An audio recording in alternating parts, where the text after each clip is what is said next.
Hi students, my name is Faiz Sakir. Welcome to first lesson of your civics power sharing. बच्चों, आज की इस video में हम लोग बहुत ही इम्पॉर्टेंट टॉपिक पढ़ने जा रहे हैं जिसका नाम है फॉर्म ऑफ पावर शेयरिंग। आपसे रिक्वेस्ट है कि आप इस वीडियो को ध्यान से देखेंगे। तो चलिए स्टार्ट करते हैं। कहता है most of you must think that sharing power is equal to weakening the country। कहता है कि आप में बहुत सारे लोग ऐसा सोचते होंगे कि पावर को शेयर करने से देश कमज़ोर होता है। The similar thing was believed in the past। कहता है कि पुराने ज़माने में भी लोगों की यही सोच थी। It was assumed that all the power of a government must reside in one person or group of persons। कहता है कि लोगों की यह सोच थी पुराने ज़माने में कि तमाम पावर जो है वह एक इंसान के हाथ में होना चाहिए या मुट्ठी भर इंसानों के हाथ में होना चाहिए ताकि फ़ैसला लेने में आसानी हो, तुरंत फ़ैसला लिया जा सके। लेकिन आप देखेंगे कि जैसे जैसे डेमोक्रेसी एग्जिस्टेंस में आई, लोगों की यह सोच भी चेंज हुई। लोगों को ये लगने लगा कि अगर आप तमाम पावर एक आदमी को या मुट्ठी भर कुछ लोगों को दे देंगे या एक इंस्टीट्यूशन को दे देंगे तो फिर हो सकता है कि वे लोग पावर का मिसयूज करें। तो यह बहुत ज़रूरी है कि पावर को शेयर किया जाए। आज की इस वीडियो में हम लोग इसी को समझने की कोशिश करेंगे कि पावर को किस तरह से मॉडर्न डेमोक्रेसी में शेयर किया जाता है। मॉडर्न डेमोक्रेसीज में पावर को हम 4 तरीके से शेयर करते हैं। पहला, power is shared among different organs of government. कहता है क्या गवर्नमेंट के जो अलग अलग ऑर्गन्स होते हैं उनके बीच में हम पावर को शेयर करते हैं। जैसे कुछ पावर हम लेजिस्लेचर को दे देते हैं, कुछ पावर हम एग्जीक्यूटिव को दे देते हैं और कुछ पावर हम जुडिशियरी को दे देते हैं। लेजिस्लेचर का मतलब होता है पार्लियामेंट, जहां पर कानून बनाया जाता है। तो आप देखिएगा कुछ पावर पार्लियामेंट को देते हैं। एग्जीक्यूटिव का मतलब होता है कि जो लोग देश को चलाते हैं, जो लोग कानून को लागू करवाते हैं। और जुडिशियरी का मतलब होता है कोर्ट्स। तो मॉडर्न डेमोक्रेसीज में कुछ पावर लेजिस्लेचर को दे दिया जाता है, तो कुछ पावर एग्जीक्यूटिव को, तो कुछ पावर जुडिशियरी को, ताकि कोई भी ऑर्गन ऑफ गवर्नमेंट पावर का मिसयूज नहीं करे। और इसको हम हॉरिजॉन्टल डिस्ट्रीब्यूशन ऑफ पावर भी कहते हैं। आप देखेंगे कि ये जो तीनों ऑर्गन्स ऑफ गवर्नमेंट हैं वह एक दूसरे को चेक करते हैं ताकि जो है कोई भी जो है ऑर्गन ऑफ गवर्नमेंट पावर का मिसयूज नहीं करे।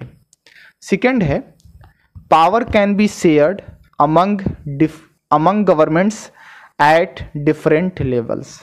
कहता है क्या, मैंने आपको बताया था कि भारत एक फेडरल कंट्री है। यहाँ पर 3 तरह की सरकारें हैं।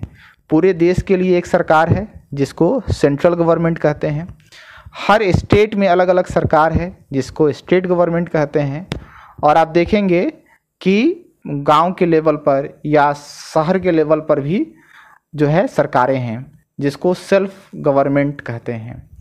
तो मॉडर्न डेमोक्रेसीज में आप देखेंगे कि पावर को eight different levels of government भी शेयर किया जाता है।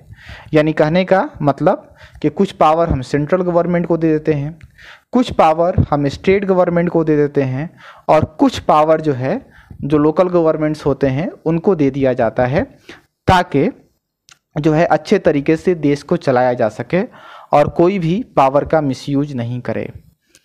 थर्ड है, पावर में also be shared among different social groups.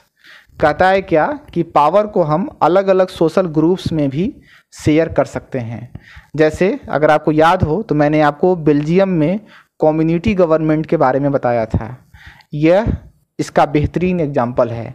आप देखेंगे कि बेल्जियम में 3 कम्युनिटी के लोग थे, फ्रेंच, डच और जर्मन, वहाँ पर देखिएगा कि उनके बीच में पावर को शेयर किया गया था।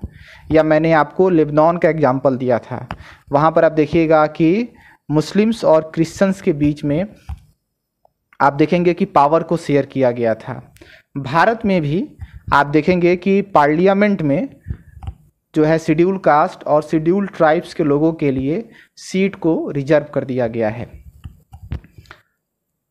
कहता है क्या, इस मेथड का इस्तेमाल किया जाता है ताकि मतलब जो है पावर में भी shared among different social groups. कहता है कि इस मेथड का इस्तेमाल कर कर जो है जो माइनॉरिटी कम्युनिटी के लोग जो होते हैं उन जो है उनको जो है वो पावर दिया जाता है। फोर्थ है, power sharing can also be seen in the way political parties, pressure groups and movements. कहता है कि आप पावर को हम पॉलिटिकल पार्टीज, प्रेशर ग्रुप्स और मूवमेंट्स के बीच में भी शेयर करते हैं। मतलब कुछ पावर आप रूलिंग पार्टी को देते हैं जबकि कुछ पावर आप अपोजिशन को देते हैं, ताकि रूलिंग पार्टी जो है वो अपने पावर को मिसयूज नहीं करे, अपोजिशन उसके ऊपर हमेशा ध्यान रख सके। कुछ पावर प्रेशर ग्रुप्स को दिया जाता है ताकि सरकार अगर कुछ गलत काम करे तो प्रेशर ग्रुप्स उसके ऊपर प्रेशर बनाए और सरकार जो है मजबूरी में आकर सही फैसला कर सके। और आप देखेंगे कि जो है अगर सरकार कोई गलत फैसला लेती है या सरकार की अगर कोई नीति गलत होती है तो आप देखेंगे कि जो आधुनिक लोकतंत्र जो हैं वहाँ पर लोग आंदोलन भी करते हैं। तो कहने का मतलब ये है कि पावर को हम 4 तरीके से शेयर कर सकते हैं। पहला है among different organs of government, second है among governments at different levels, third है among different social groups, fourth है among political parties, pressure groups and movements. तो आज हमने पढ़ा कि पावर को किस तरह से शेयर किया जाता है। तो आप देखेंगे कि among different organs of government में जब हम पावर को शेयर करते हैं तो उसको हॉरिजॉन्टल डिस्ट्रीब्यूशन ऑफ पावर कहते हैं, जबकि among governments at different levels, मतलब जब आप जो है डिफरेंट लेवल्स में जब आप पावर को शेयर करते हैं तो उसको वर्टिकल डिवीजन ऑफ पावर कहते हैं। और फिर मैंने आपको बताया कि डिफरेंट सोशल ग्रुप्स में भी पावर को शेयर किया जाता है, जैसे कम्युनिटी गवर्नमेंट जो है इसका बेहतरीन एग्जाम्पल है, और पॉलिटिकल पार्टीज, प्रेशर ग्रुप्स और मूवमेंट्स में भी पावर को शेयर किया जाता है। तो उम्मीद है कि आज मैंने जो आपको पढ़ाया है वह समझ में आया होगा। यह लेसन आपका एंड हो गया। अगले वीडियो में हम लोग जो है किसी और सब्जेक्ट के किसी और लेसन के साथ मिलेंगे। तब तक आप अपना ख्याल रखें, खुश रहें, स्वस्थ रहें। That's all, thank you. Video देखने के लिए बहुत बहुत धन्यवाद, बहुत बहुत शुक्रिया।